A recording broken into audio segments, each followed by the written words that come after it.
नमस्कार दोस्तों। आज से हम लोग फाउंडेशन बैच में ज्योग्राफी स्टार्ट कर रहे हैं और ज्योग्राफी का पहला टॉपिक हम लोग ब्रह्मांड के रूप में देख रहे हैं। इस कारण से हम लोग ज्योग्राफी का थोड़ा सा इंट्रोडक्शन भी ले लेते हैं। ज्योग्राफी जो है दो शब्दों से मिलकर बना है, जियो और ग्राफिया। जियो का मतलब होता है पृथ्वी, अर्थ, और ग्राफी का अर्थ होता है मैपिंग।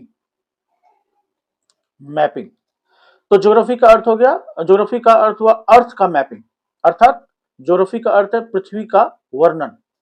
और ज्योग्राफी शब्द का जो पहला प्रयोग किया था वो इरेटास्थनीज ने किया था। तो हम लोग इरेटास्थनीज को याद रखेंगे। इरेटास्थनीज ने ज्योग्राफी शब्द का पहला इस्तेमाल किया था और इन्होंने ज्योग्राफी के लिए ज्योग्राफिका शब्द का इस्तेमाल किया था। Father of geography, father of geography के रूप में हम लोग हिकेटियस को याद रखते हैं। हिकेटियस, हिकेटियस को जो फादर ऑफ ज्योग्राफी कहा जाता है। इनका जो बुक है वो जेस पेरियोडस करके बुक है। जेस पेरियोडस इनका हिकेटियस का बुक है। फादर ऑफ ज्योग्राफी इन्हें कहा जाता है। मानचित्र कला का जनक टॉलमी को कहा जाता है। मानचित्र कला का जनक टॉलमी को इसलिए कहा जाता है क्योंकि इन्होंने बंगाल की खाड़ी का पहली बार मानचित्र पर अंकन किया था। इनका एक पुस्तक है टॉलमी का, अल्माजेस्ट। टॉलमी की पुस्तक है अल्माजेस्ट। अल्माजेस्ट, इसमें इन्होंने पहली बार बंगाल के खाड़ी का मानचित्र बनाया था। हालांकि यह मानचित्र उल्टा ही था बना हुआ, लेकिन जो भी हो मानचित्र था।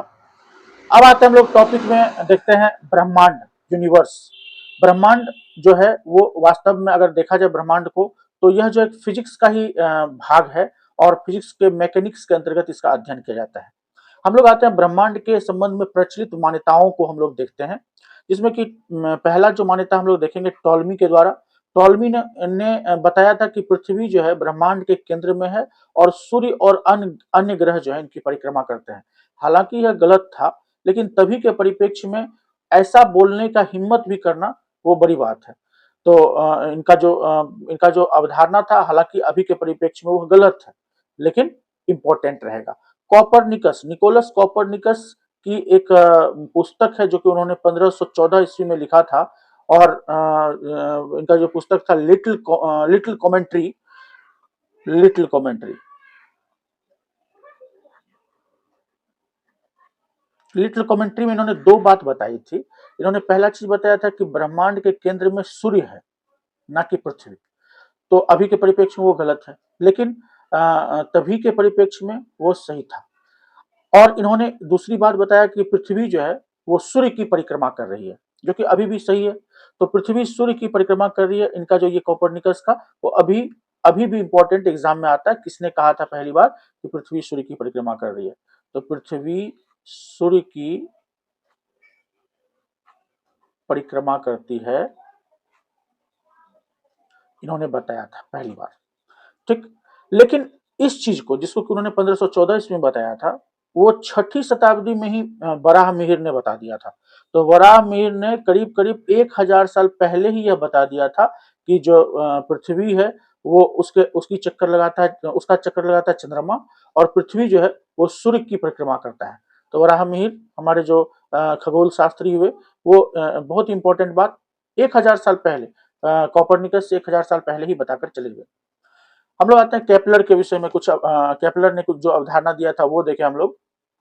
तो केपलर ने बताया था, केपलर्स लॉ, हम लोग जो साइंस सेक्शन होंगे वो जानते होंगे कि केपलर्स लॉ हम लोग पढ़ते हैं इंटर में, अगर आप साइंस लिए हुए होंगे। तो इसमें जो ग्रह की गति और सूर्य से ग्रह की दूरी का जो व्याख्या किया गया है, इससे संबंधित 3 नियम इन्होंने प्रतिपादित किया था। इन्होंने केपलर्स लॉ दिया था, वो इंपॉर्टेंट है। गैलीलियो, गैलीलियो जो है वो 1609 ईस्वी में इन्होंने दूरबीन का आविष्कार किया था।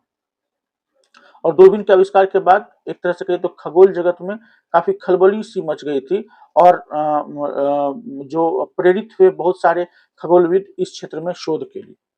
न्यूटन के विषय में जाने। न्यूटन का हालांकि हालांकि जो अधिकतर सिद्धांत है वो विज्ञान में, साइंस में दिया हुआ है, लेकिन इनका जो गुरुत्वाकर्षण नियम है, गुरुत्वाकर्षण नियम का जो प्रतिपादन किया था, वह ज्योग्राफी में भी काफी इंपॉर्टेंस रखता है। आर्यभट्ट, आर्यभट्ट जो भारतीय खगोल शास्त्री थे, भारतीय वैज्ञानिक थे, इन्होंने जो है पहली बार बताया था कि पृथ्वी अपने अक्ष पे घूमती है। तो इनका ये चीज इंपॉर्टेंट है। इन्होंने बताया था कि पृथ्वी अपने अक्ष पर घूमती है, अक्ष पर घूमती है। तो ये इंपॉर्टेंट है। भास्कराचार्य, भास्कराचार्य की एक पुस्तक है सिद्धांत शिरोमणि, सिद्धांत शिरोमणि। और सिद्धांत शिरोमणि में इन्होंने बताया था कि जो है पृथ्वी गोल है। तो हालांकि अभी के परिप्रेक्ष्य में हास्यास्पद लगता है कि पृथ्वी गोल है, कोई कौन नहीं जानता है। लेकिन तभी के समय का आप सोचिए कि जब लोगों को लगता होगा कि अब यहाँ पर सपाट भूमि है, यहाँ पर जाकर के ये पृथ्वी खत्म हो गया होगा। तो उन्होंने हम लोग भी बचपन में कभी कभी सोचते थे कि इसके बाद क्या होगा पृथ्वी पर, अगर थोड़ा और आगे बढ़ेंगे तो क्या होगा। तो भास्कराचार्य ने उस समय बताया था कि पृथ्वी गोल है। ठीक। ब्रह्मगुप्त, ब्रह्मगुप्त जो है, जो भारतीय खगोलविद है, उन्होंने पृथ्वी का की परिधि का सर्वप्रथम गणना किया था। तो पृथ्वी की परिधि को इन्होंने तभी नाप लिया था जबकि इनके पास ना तो डिफरेंशिएशन था, ना इंटीग्रेशन था, ना सुपर कंप्यूटर जैसा कुछ था। तो आप समझ सकते हैं। ठीक। आगे आते हैं हम लोग ब्रह्मांड की उत्पत्ति के संबंध में प्रमुख मान्यताओं पर चर्चा करते हैं। देखिए, ब्रह्मांड की उत्पत्ति के संबंध में दो प्रमुख मान्यता है। पहला है स्टेडी स्टेट थ्योरी, पहला है steady state theory. Steady state theory ये बताता है कि यह जो ब्रह्मांड है वह अभी जैसा है, वो पूर्व से ही ऐसा ही है। मतलब इस सिद्धांत के अनुसार हम लोग कह सकते हैं कि ब्रह्मांड पूर्व से ही यथावत है। यह बात स्टेडी स्टेट थ्योरी के अनुसार आती है।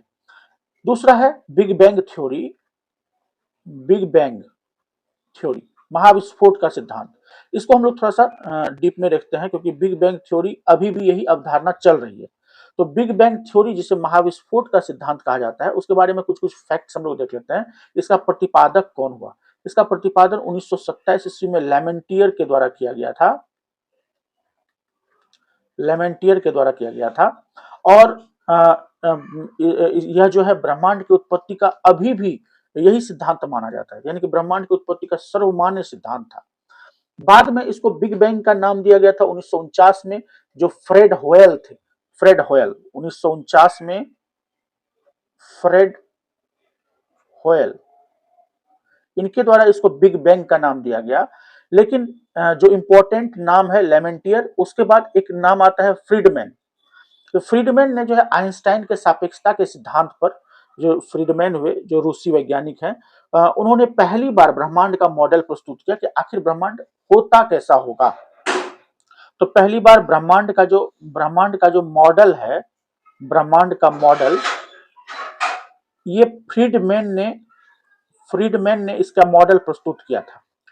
फ्रीडमैन रूसी वैज्ञानिक हैं और इनका जो मॉडल था, हम लोग कह लें, उनके मॉडल के अनुसार एक बिंदु से ब्रह्मांड की उत्पत्ति होती है और अभी भी फैलाव जारी है। एक तरह से कहा जाए कि यहाँ से स्टार्ट हुआ तो ये फैलाव अभी भी ऐसे जारी है। इस प्रकार का कुछ इन्होंने ब्रह्मांड का मॉडल प्रस्तुत किया था। बाद में लेमेंटियर जो है वो जो है वो भी महाविस्फोट से इसकी शुरुआत कहने की बात करते हैं। तो यानी कि इन्होंने बोला कि अभी भी फैलाव जारी है, और लेमेंटियर ने बोला कि एक बिंदु से इसका जो है एक बिंदु से इसका शुरुआत होता है। तो लेमेंटियर और फ्रीडमैन के कंसेप्ट को अगर मिला दिया जाए तो ये पूरा सिद्धांत बिग बैंग थ्योरी या महाविस्फोट का सिद्धांत कहलाता है। ठीक। आगे आते हैं हम लोग अगले पॉइंट की तरफ, देखते हैं कि अगला पॉइंट में हमारा है आकाशगंगा। देखिए, आकाशगंगा के विषय में जानिए, जिसे कि हम गैलेक्सी भी कहते हैं। कई सारे तारों का समूह है, यह मतलब अनगिनत तारों का समूह है। हमारे ब्रह्मांड में बहुत सारे गैलेक्सी मौजूद हैं। अगर गैलेक्सी का एक संख्या का अनुमान किया जाए, गैलेक्सी की संख्या का, तो करीब 10 पर पावर 10 से लेकर के 10 पे पावर 12 के करीब में इसकी संख्या हो सकती है। हमारा जो सोलर सिस्टम है वो जिस गैलेक्सी का भाग है उसे मंदाकिनी गैलेक्सी या मिल्की वे या आकाशगंगा कहा जाता है। ये जो इसका जो शेप होता है, कुछ स्पाइरल टाइप का शेप है। मतलब इसका जो शेप था, जिसके बारे में जो मॉडल प्रस्तुत किया गया हमारे आकाशगंगा का या गैलेक्सी का शेप कुछ इस प्रकार का होता है, जिसको कि बाद में यहाँ पर जो है गैलेक्सी का सेंटर होता है। और मान के चलिए हमारा गैलेक्सी है तो यहाँ पर कहीं पर सन होगा। ठीक। तो यह जो स्पाइरल शेप है, यह रात में अगर आप देखेंगे तो तो एक दुधिया पट्टी के रूप में दिखेगी, लगेगा नदी बह रहा है।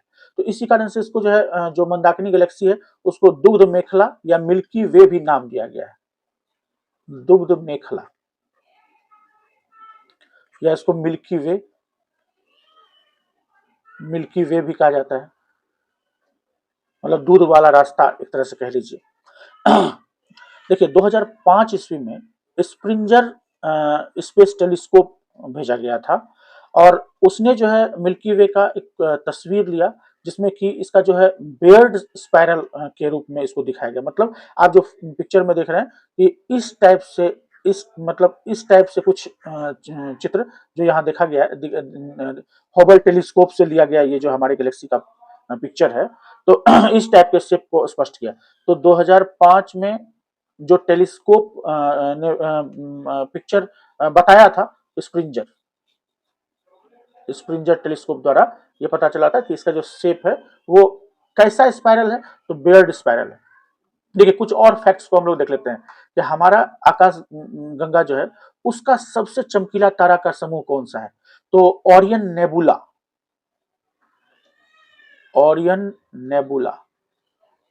ये क्या हो गया, हमारी आकाश गंगा जो मिल्की वे आकाश गंगा है उसमें सबसे चमकीले तारों का समूह है। ठीक, अच्छा आइए अब अगर हम लोग अपने सूर्य को देखें तो हमारी आकाशगंगा में सूर्य का सबसे निकटतम तारा कौन सा है, तो सूर्य का सबसे मतलब सूर्य भी एक तारा है और सूर्य के सबसे नजदीक का जो तारा है वो प्रोक्सिमा सेंचुरी।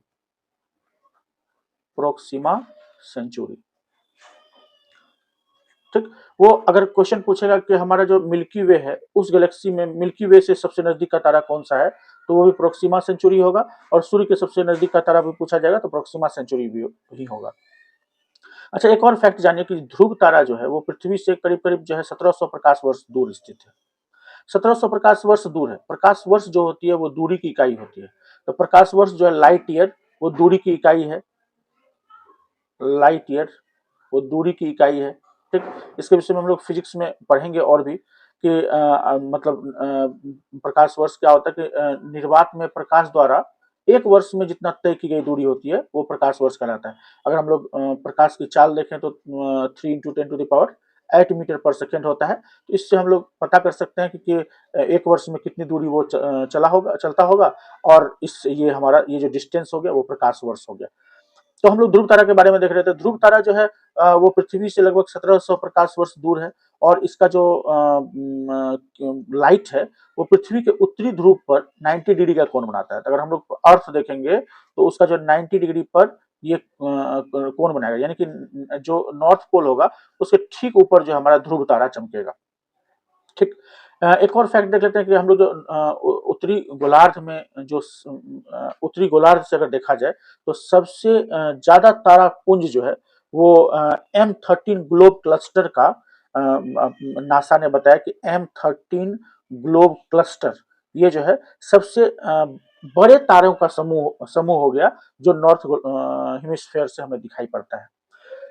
ठीक, एक आध और फैक्ट हम लोग का छूट रहा है वो हम लोग देख लेते हैं, जैसे कि हमारा जो गैलेक्सी है मिल्की वे गैलेक्सी, उसका सर्वाधिक पास स्थित गैलेक्सी कौन सा है, तो हमारे मिल्की वे गैलेक्सी के या आकाशगंगा हमारे जो मिल्की वे गैलेक्सी है उसके सर्वाधिक पास स्थित जो गैलेक्सी है वो एंड्रोमीडा गैलेक्सी है। एंड्रोमीडा गैलेक्सी ये हमारे गैलेक्सी के सबसे नजदीक स्थित गैलेक्सी है। कुछ और चीज देखें कि जैसे कि सूर्य है वो मिल्की वे के गैलेक्सी का जो सेंटर है उसका परिक्रमा में लगा हुआ है, मतलब ब्रह्मांड में कोई भी चीज स्थिर नहीं है। अर्थ मून जो है वो अर्थ का चक्कर लगा रहा है, अर्थ जो है वो सन का चक्कर लगा रहा है, सन जो है वो गैलेक्सी का चक्कर लगा रहा है, गैलेक्सी के सेंटर का चक्कर लगा रहा है। तो ये जो गैलेक्सी का जो सेंटर है, मतलब अगर हम लोग सूर्य के परिप्रेक्ष्य में देखें तो मिल्की वे गैलेक्सी का जो सेंटर है उसको एक चक्कर लगाने में, जैसे कि पृथ्वी को सूर्य का एक चक्कर लगाने में लगभग 365 दिन लगते हैं, तो हमारा सूर्य को मिल्की वे गैलेक्सी का एक चक्कर लगाने में करीब 25 करोड़ वर्ष लगता है। ठीक, तो मतलब हमारा जो यहाँ मान के चले कि ये इस गैलेक्सी का सेंटर है, हमारे मिल्की वे गैलेक्सी का, मान के चले कि सन हमारा यहाँ है, तो इस गैलेक्सी का एक चक्कर लगाने में हमारे सन को करीब करीब 25 करोड़ वर्ष लगते हैं। 25 करोड़। और ये जो 25 करोड़ वर्ष है, ये कॉस्मिक ईयर या खगोलीय वर्ष कहलाता है, कॉस्मिक ईयर। तो एक तरह से कहें तो कॉस्मिक ईयर कितने के बराबर होता है, तो करीब करीब 25 करोड़ वर्ष के बराबर होता है। ठीक। अब आते हैं हम लोग जो देखते हैं कि हम लोग तारा को देखते हैं, स्टार्स को। देखिए स्टार्स जो है वो उनका अपना उनके पास अपना लाइट होता है। जैसे सन के परिप्रेक्ष्य में बात करें तो आपने देखा होगा कि इसमें नाभिकीय संलयन की प्रक्रिया होती है, जिसके पश्चात जो है यह बहुत मात्रा में एनर्जी जनरेट करता है लाइट और हीट के रूप में। तारा को देखें तो तारा का जो 7 स्टेज है उसको देखना इंपॉर्टेंट है। तो तारा के 7 स्टेज होते हैं। पहला जो स्टेज होता है वो आदि तारा का होता है। ठीक। अच्छा, हम लोग देखें कि जो गैलेक्सी का जो घूर्णन होता है, गैलेक्सी का जो रोटेशन होता है, तो उस क्रम में कहिए तो बहुत सारा स्टार डेबरिस निकलता है। मतलब एक तरह से कहिए तो जिस प्रकार हम लोग के यहाँ पर बादल है हमारे सोलर सिस्टम में, उसी प्रकार से वहां पे भी एक क्लाउड है।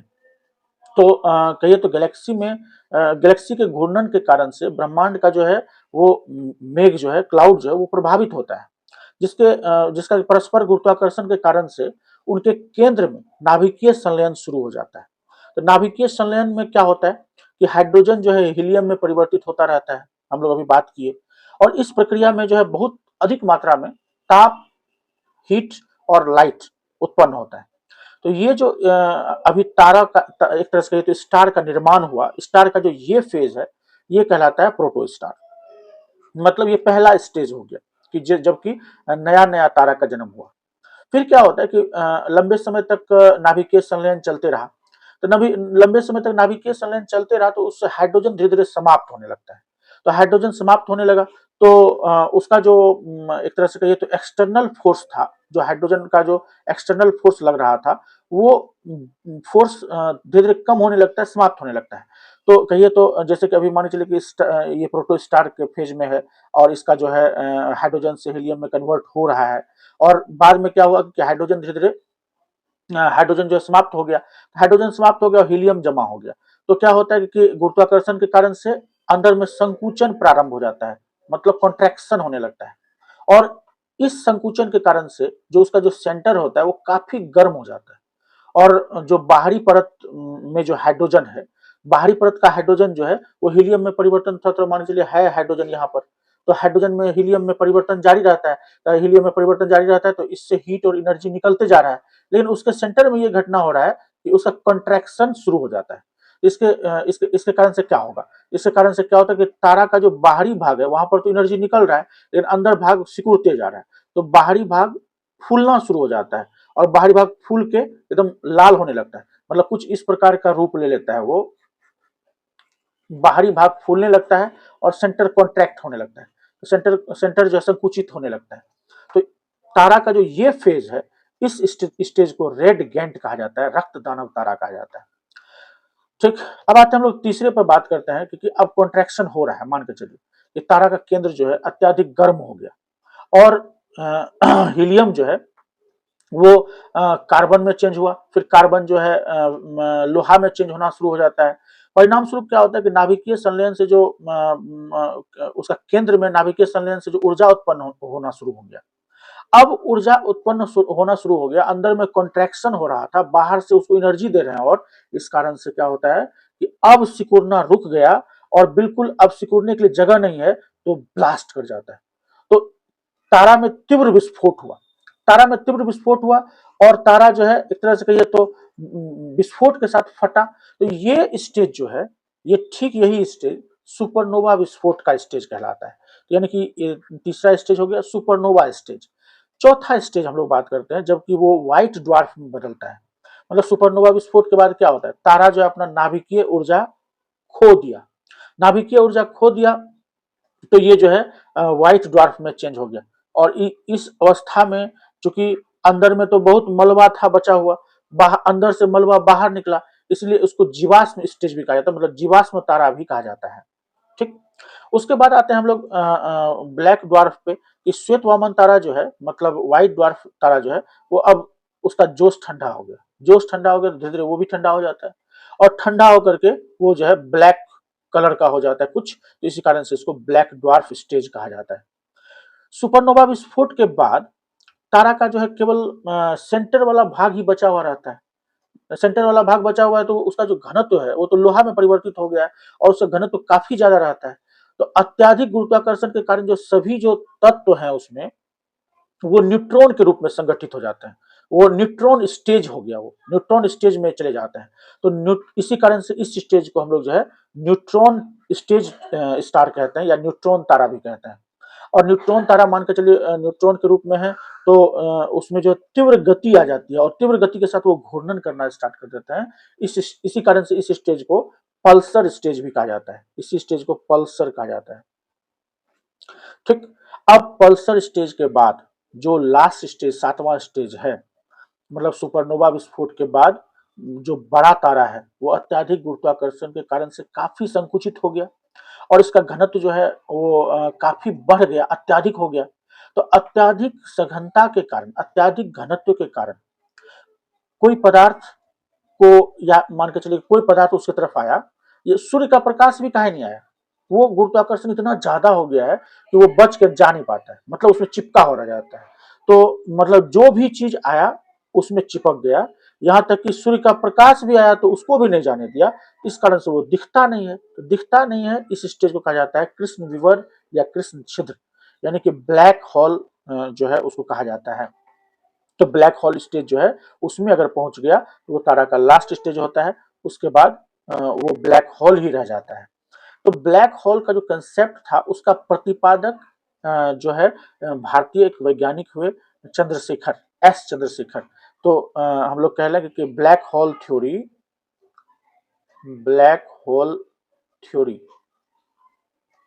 Is given by S Chandrashekhar. S Chandrashekhar ने कुछ बताया कि ये क्या, इन्होंने क्या बताया कि इन्होंने बताया कि सुपरनोवा विस्फोट के बाद जो व्हाइट ड्वार्फ श्वेत वामन तारा बनता है उस समय में मैक्सिमम द्रव्यमान होता है उसका, मतलब जो एक तरह से कहिए तो उसका जो मास है वो मैक्सिमम होता है।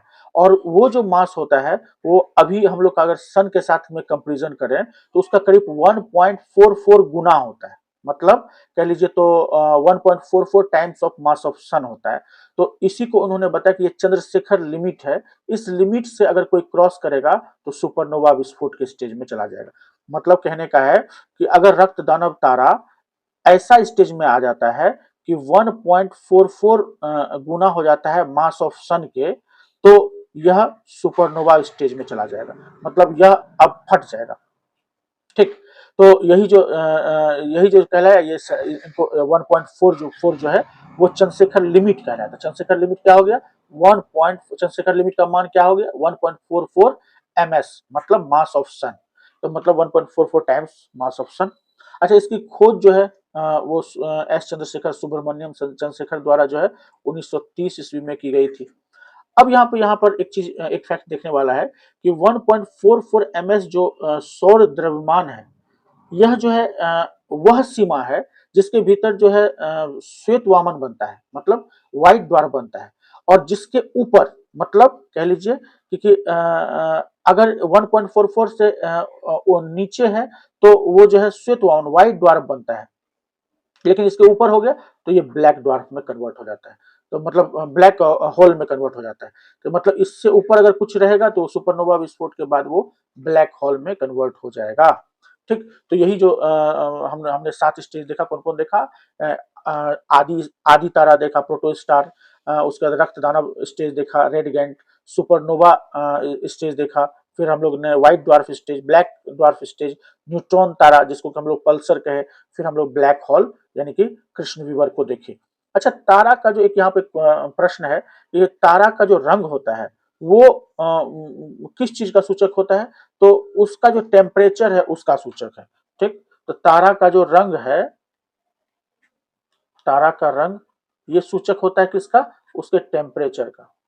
जितना टेम्परेचर होगा उसके अनुसार उसका रंग होगा। चलिए, तो हम लोग नेक्स्ट पॉइंट में आते हैं।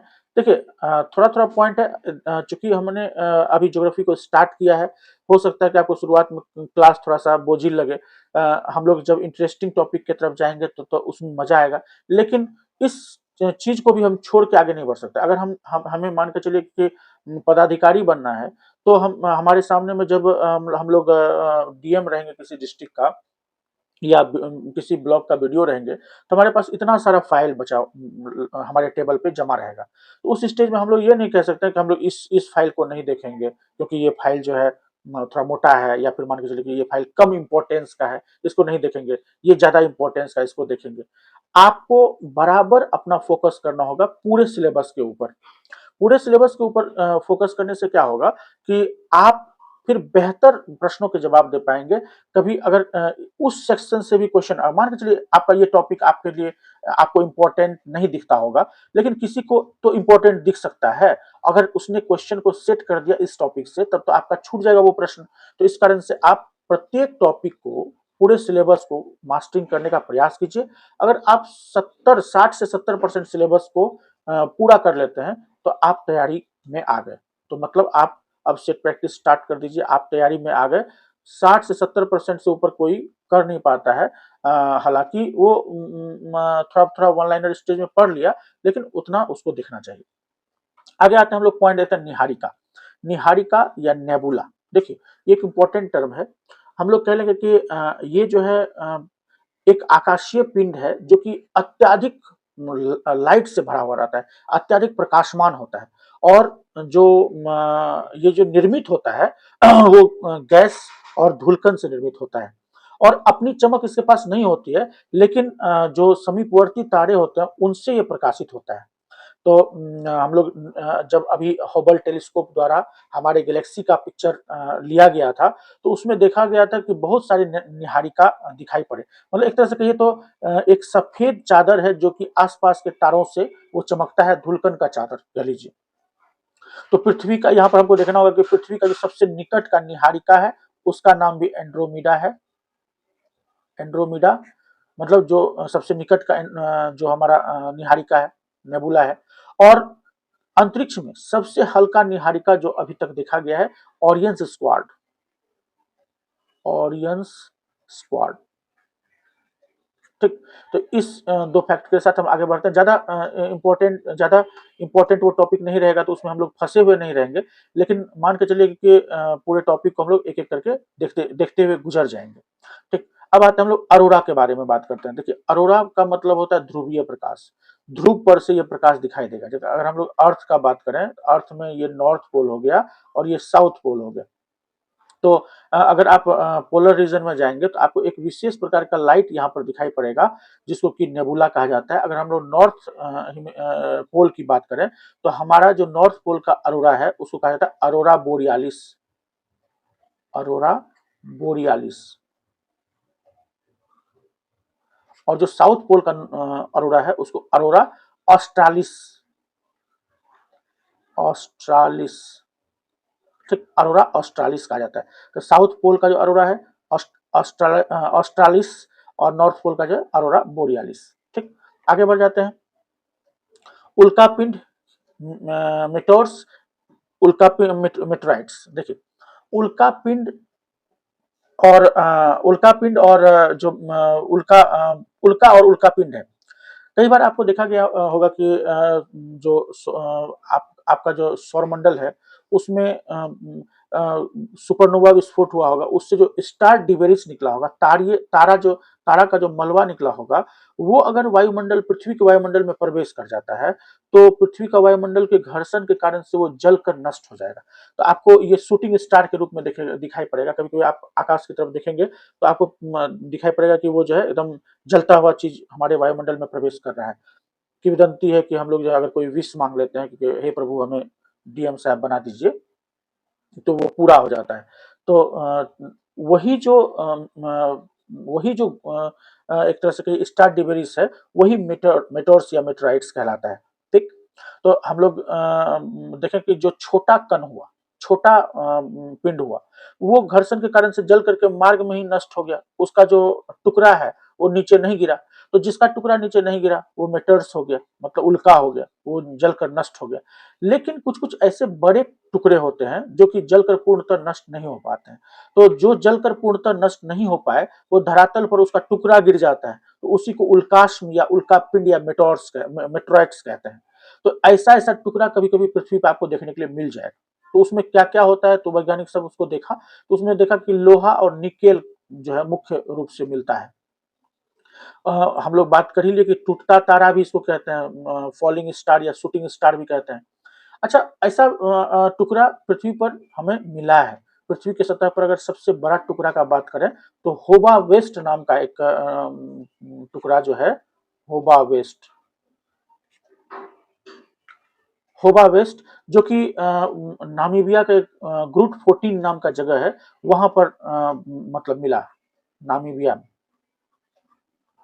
ये जो है सबसे बड़ा उल्का पिंड जो है आपको देखने को मिलता है। अच्छा, पृथ्वी पर करीब करीब जो है ना 200 से अधिक ऐसा ऐसा टुकड़ा जो क्रेटर, ऐसा ऐसा टुकड़ा मिला है। तो अगर मान के चलिए कोई पत्थर आप कीचड़ में फेंकते हैं या मिट्टी में फेंकते हैं तो वो अपना दाग बना देता है, कटोरा टाइप का दाग बना देता है। तो उस उल्का उल्का पिंड गिरा तो वो भी क्रेटर, वो भी गड्ढा बना दिया, तो उसको कहा जाता है, उस गड्ढे को कहा जाता है क्रेटर। जैसे कि मान के चलिए कि जमीन पर गिरा ये पत्थर, तो ये पत्थर पे चिन्ह टाइप का बन गया, ये मान के चलिए आगे बढ़ गया, तो पृथ्वी में चिन्ह ये इस टाइप का रह जाता है, तो इसको कहा जाता है क्रेटर। क्रेटर या तो ये इसके अंदर चला गया या तो वहां पर रह गया। तो बाद में क्रेटर में अगर पानी भर गया तो उसको क्रेटर लेक कहा जाता है। अगर हम लोग विश्व का सबसे बड़ा जो है क्रेटर का बात करें, जो उल्कापातीय क्रेटर है, हालांकि क्रेटर जो है ज्वालामुखी के कारण भी बनेगा, हम लोग देखेंगे, लेकिन अगर जो उल्कापातीय क्रेटर का बात करें तो अमेरिका में एक उल्कापातीय क्रेटर है बेरिंगर। ठीक, बेरिंगर, बेरिंगर क्रेटर जो है वो यूएसए में है, जो कि सबसे बड़ा उल्कापाती क्रेटर है। भारत में भी कुछ कुछ उल्कापाती क्रेटर देखने के लिए मिलता है, जैसे लोनार झील, जो महाराष्ट्र में लोनार झील है, वो उल्कापाती क्रेटर झील ही है। ठीक, हम लोग जब लेख पढ़ेंगे तो उसके बारे में देखेंगे। आगे आप एक एक करके फॉलो करते जाइए। आगे बढ़ते हम लोग क्षुद्र ग्रह पे आते हैं, एस्ट्रॉइड्स। देखिए, मंगल और बृहस्पति ग्रह के बीच, मंगल और बृहस्पति ग्रह के बीच, कक्षा के बीच में, तो छोटा छोटा चट्टान का टुकड़ा है, उसी को क्षुद्र ग्रह कहा जाता है। और ये जो है एक तरह से कहे तो स्टार डिबेरिस ही है, तारीय मलबा ही है। वो पृथ्वी किसी पर पहुंच नहीं पाया, वहां पर रह गया। ठीक, करीब करीब 5,000 के करीब में आपको वहां पर छोटा बड़ा चट्टान का टुकड़ा मिल जाएगा।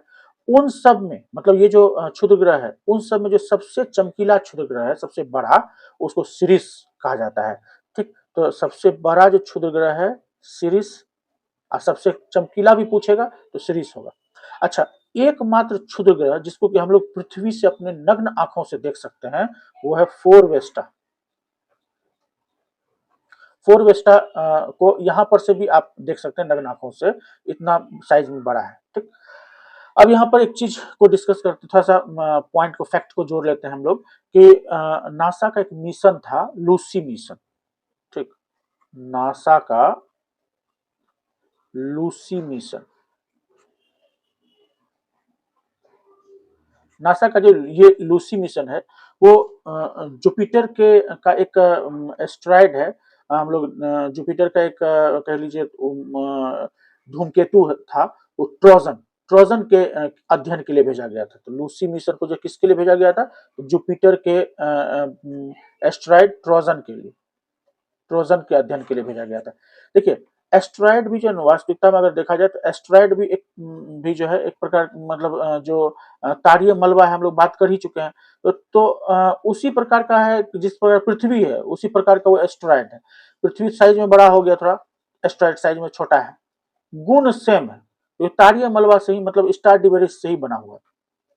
ठीक, आगे हम लोग एक बात करते हैं प्लूटाइड। देखिए, प्लूटाइड का नाम जो है ना प्लूटो से पड़ा था। ठीक, तो क्योंकि प्लूटो को मतलब 2006 में हम लोग को पता है कि एक बैठक हुआ था 2006 में, प्राग, 2006 में एक बैठक हुआ था चेक गणराज्य का जो है, चेक गणराज्य में एक प्राग नामक जगह था, प्राग नामक जगह था, वहां पर जो है ना इंटरनेशनल एस्ट्रोनॉमिकल यूनिट का एक बैठक हुआ था, जिसमें कि प्लूटो को जो है ग्रह की श्रेणी से बाहर कर दिया गया था। हम लोग देखेंगे प्लूटो को क्यों बाहर किया गया था, क्योंकि जो है इसके पास में जितना गुरुत्वाकर्षण शक्ति होना चाहिए, जितना इसके पास लाइट होना चाहिए, उतना नहीं था। साथ ही साथ जो यूरेनस नेपच्यून की कक्षा को भी काट रहा था।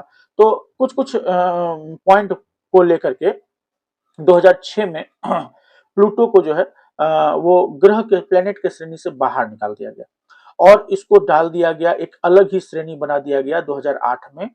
फिर हुआ ओस्लो में बैठक, 2008 में फिर से हुआ, नॉर्वे का ओस्लो है, नॉर्वे, वहां पे बैठक होता है और बोला गया कि जो प्लूटो को जो प्लेनेट के कैटेगरी से निकाले हो, इसको कहीं पर रखोगे भी तो इसको रखेंगे हम प्लूटाइड में। तो बोला गया कि नया श्रेणी बनाइए प्लूटाइड, बोना ग्रह का श्रेणी, उसी में हम इसको रखेंगे।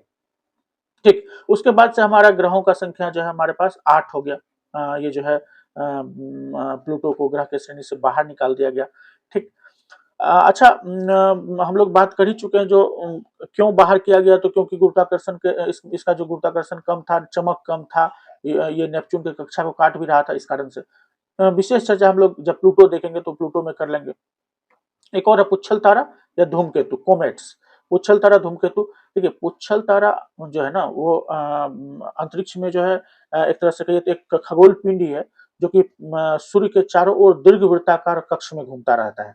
जैसे कि अगर हम लोग सन को ले लें, यहाँ पर है, तो इसके दीर्घवृत्ताकार कक्षा में जो है ये ट्रेवल करते रहता है, दीर्घवृत्ताकार कक्षा में चलते रहता है। और ये मान के चलिए कि आपका जो है पुच्छल तारा हो गया, तो ये पुच्छल तारा है। ये जो पुच्छल तारा होता है, इसका कुछ भाग जो है चट्टानी पदार्थ का बना होता है, चट्टान के पदार्थ का बना होता है, लेकिन कुछ भाग जो है उसका मीथेन, अमोनिया, कार्बन डाइऑक्साइड, जलवाष्प, ये सबसे बना होता है। तो मतलब कह लीजिए स्टार पार्टिकल्स से बना होता है। तो इससे क्या होता है कि यह जब सन के पास जाता है तो इसका जो हेड है, हेड बन जाता है और टेल बन जाता है। मतलब जैसे सन के पास गया तो सन के लाइट के कारण से, इसका हीट के कारण से क्या हुआ कि इसका जो वाष्प है, जलवाष्प है, वो वाष्प के रूप में, इसका पूंछ के रूप में दिखाई देता है। तो ये पार्ट कहलाया हेड और ये पार्ट कहलाया टेल। तो इसके तरफ घूमते रहा, जैसे यहाँ आया तो ये हेड जो है, हेड यहाँ रहा, टेल यहाँ। तो हमेशा जो टेल रहेगा ना वो सन के अपोजिट टू द सन रहेगा। तो मतलब वो कुछ पूंछ जो रहेगा वो हमेशा सूर्य के विपरीत दिशा में रहेगा। इस बीच में एक हम लोग पढ़े थे या पेपर वगैरह में कि हेली नाम का कॉमेट था, जो कि अब प्रत्येक 76 वर्ष के बाद जो है पृथ्वी से दिखाई पड़ता है। तो मतलब कि इसका दीर्घवृत्ताकार होता है, यानी कि वृत्त जो है बहुत बड़ा होता है। इस कारण से एक बार ये दिखा तो फिर ये इधर वाला रास्ता में है तो ये पृथ्वी के पास से दिख ही नहीं रहा है। तो अब जो ये है हेली नाम का कॉमेट है, वो 2061 में हम लोग को दिखाई पड़ेगा। अंतिम बार जो 1986 में दिखाई पड़ा था। अच्छा, ऐसा भी तो हो सकता है कि एक कोमेट हो या एस्ट्रॉइड हो या फिर मीटराइट्स हो, ऐसा चीज जो है हमारे पृथ्वी पे भी तो आकर के गिर सकता है। तो पृथ्वी पे आकर गिर सकता है, इसका संभावना को देखते हुए नासा जो है एक मिशन लॉन्च किया था, डार्ट मिशन। यहाँ पर हम यहीं पे चर्चा कर लेते हैं कि नासा का डार्ट मिशन, डार्ट मिशन। ये डार्ट मिशन क्या है कि इसका डार्ट का पहले तो फुल फॉर्म जान लीजिए कि डबल एस्ट्रॉइड रीडायरेक्शन करके था कुछ, आप देख लीजिएगा। Double asteroid redirection test set था। तो ठीक, तो ये इसके पीछे इसका कंसेप्ट क्या है? इसका कंसेप्ट वही है कि जो है अगर मेटेराइट्स जैसा कोई सामग्री जो है वो पृथ्वी से आकर टकराने वाला है, तो उसको हमको पहले रोक देना है। तो मतलब उसको या किसी चीज से उड़ा देना है पहले। मान चलिए कि अर्थ पे गिरने वाला है, अर्थ पे गिरने वाला है ये मेटेराइट्स, तो यहीं से मारना है मिसाइल, उसको उड़ा देना है या उसके मार्ग में परिवर्तन कर देना है। तो डार्ट मिशन के विषय में हम लोग अलग से हम लोग देखेंगे बाद में। ठीक। अच्छा, ऐसा कुछ हुआ होगा तब तो नासा सोचा होगा, तो हुआ था 1994 में जो एक सुमेकर लेवी 9 करके धूमकेतु था, जो कि बृहस्पति ग्रह से टकरा गया था और काफी नुकसान पहुंचा था उसको। ठीक, तो इसके बाद जो है ना ये डार्ट मिशन पे काम स्टार्ट हुआ। अब हम लोग आते हैं अगला, तारामंडल। कुछ कुछ टॉपिक बचा है, थोड़ा सा धैर्य रखा कीजिए, क्योंकि मान के चलिए कि वन लाइनर अप्रोच में अभी तक तो पढ़ते ही आए, अभी तक पढ़ते आए, कुछ एक तरह से कहिए तो बीपीएससी यूपीएससी का कुछ बिगड़ा नहीं। अगर बीपीएससी यूपीएससी कुछ बिगाड़ना है तो थोड़ा सा धैर्य के साथ में पढ़ना पड़ेगा। यही चीज को पढ़ाने का आपको मोटा फीस लगता, सुबह जाते शाम आते, तो ऐसा ऐसा मतलब परिक्रमा करना पड़ता। तो आपको अगर फ्री में कंटेंट अवेलेबल हो रहा है तो ऐसा नहीं समझना है कि ऐसे ही कोई जो है भाषण देने के लिए आ गया। आदमी अगर यहाँ पर कुछ सेवा भाव से आया है तो उसका सम्मान करना चाहिए और आपको धैर्य के साथ में तैयारी करना चाहिए। आगे आते हैं तारामंडल या नक्षत्र के बारे में। हम लोग कॉन्स्टेलेशन के बारे में देखते हैं कि ये जो तारामंडल है या नक्षत्र है, ये एक निश्चित मतलब कह लीजिए निश्चित आकृति के रूप में सजा हुआ चमकीला तारा का समूह होता है। हम लोग बचपन में याद होगा अगर आपको कि सप्तर्षि हम लोग को बोला जाता था, सप्तर्षि है ये। तो 7 तारों का समूह को इस तरह से फोटो बना दिया तो बोला ये सप्तर्षि है, ये ऋषि बैठा हुआ है, तपस्या कर रहा है। तो ऐसा ही टाइप से कुछ नाम दे दिया गया। तो जो विशिष्ट आकृति बनाते हुए तारा तारा एक जगह पर है तो उसको तारामंडल कह दिए, मतलब कॉन्स्टेलेशन कह दिए या नक्षत्र कह दिए। तो इसके आधार यह जो है ना उसका जो शेप है उसी के आधार पर उसका नामकरण किया जाता है। जैसे कि सप्तर्षि हो गया, सिग्नस स्वान हो गया, हरकुलस हो गया, हाइड्रा हो गया, ये सब तारामंडल हो गया। जो फैक्ट हमको देखना है वो देखना है कि हमारा जो सप्तर्षि सप्तर्षि तारामंडल है वो ठीक जो है ना ध्रुव तारा के ऊपर संकेत किया हुआ है। और हम लोग जानते हैं कि हम लोग के नॉर्थ पोल के ठीक ऊपर में ध्रुव तारा है। और ध्रुव तारा के अगर हमको ध्रुव तारा नहीं दिख रहा है तो आप सप्तर्षि को देख लीजिए और उसके ऊपर में जो सबसे चमकीला तारा दिख रहा है वो ध्रुव तारा है। तो यानी कि सप्तर्षि के विषय में जान लीजिए कि ये ध्रुव तारा को की ओर संकेत करता है। ठीक, उसके बाद एक और फैक्ट को देखना होगा कि सबसे बड़ा तारामंडल कौन है अभी तक ज्ञात, तो हाइड्रा। हाइड्रा जो है वो बिगेस्ट कॉन्स्टेलेशन है अभी तक जो ज्ञात है। अभी तक कितना तारामंडल को खोजा गया है, तो अभी तक जो है अगर एनसीईआरटी का हम लोग बात करें, एनसीईआरटी में जो फैक्ट है नया वाला एनसीईआरटी में, उसके अनुसार से 88 कॉन्स्टेलेशन को अभी तक तारामंडल की खोज अभी तक हुई है। ठीक, अब देखिए अगला जो पॉइंट है वो है राशि चक्र या जॉडिक। बेशक आपके एग्जाम के पॉइंट ऑफ व्यू से बहुत ज्यादा इंपॉर्टेंट नहीं है ये, लेकिन आपको जानना चाहिए कि हमारे कुछ तारामंडल का प्रभाव जो है हमारे ऊपर भी पड़ता है। तो अगर हम लोग इन तारामंडल्स 88 तारामंडल्स में से कॉन्स्टेलेशंस में से 12 तारामंडल का एक पट्टी को देखें तो वो उसका जो रिलेटिव मोशन है, मतलब पृथ्वी के सापेक्ष जो उसका घूर्णन गति है वो निश्चित है, मतलब पेरियोडिक है। तो पेरियोडिक है मतलब निश्चित अंतराल पे वो जो है ना एक तरह से कहिए तो पृथ्वी के सापेक्ष सूर्य का के रिलेटिव में उसका मोशन हो रहा है। तो इस प्रकार से ये जैसे कि अभी हम लोग देखें कि सप्तर्षि देखें, ठीक, तो सप्तर्षि है यहाँ पर वर्गो, सप्तर्षि वर्गो हो गया। इसी तरह से लिब्रा हो गया, स्कॉर्पियन हो गया। तो इस तरह से 12 तारामंडल का एक पट्टी जो पृथ्वी के सापेक्ष निश्चित समय अंतराल पर मूव कर रहा है उसको हम लोग राशि चक्र या जॉडिक कहते हैं। ऐसा 12 राशि से राशि चक्र बना हुआ है। जैसे कि एरीज हो गया, एरीज को मेष कहते हैं, एरीज मेष हो गया, टॉरस वृष हो गया, जेमिनी जो है वो मिथुन कहते हैं इसको हिंदी में। इसी प्रकार से कैंसर कर्क राशि हो गया, लियो सिंह राशि हो गया, वर्गो जिसको कन्या राशि कहते हैं, फिर लिब्रा जो है उसको तुला राशि कहते हैं। उसके बाद स्कॉर्पियंस, इसको स्कॉर्पियन को वृश्चिक राशि कहते हैं, सेगिटरस धनु राशि कहते हैं, मकर राशि कुंभ राशि मीन राशि। ठीक, ये टॉपिक का अंतिम में हम लोग देख लेते हैं कि अगर कोई अंतरिक्ष यात्री अंतरिक्ष यान में बैठा हुआ है तो उसको आकाश का रंग कैसा दिखाई पड़ेगा। और तारा जो है टिमटिमाता हुआ नजर आता है हम लोग को पृथ्वी से, लेकिन उसको तारा टिमटिमाता हुआ नहीं दिखता है।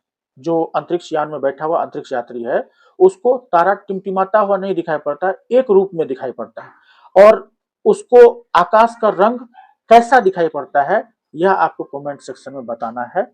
ठीक, मिलते हैं अगले वीडियो में। धन्यवाद बहुत बहुत।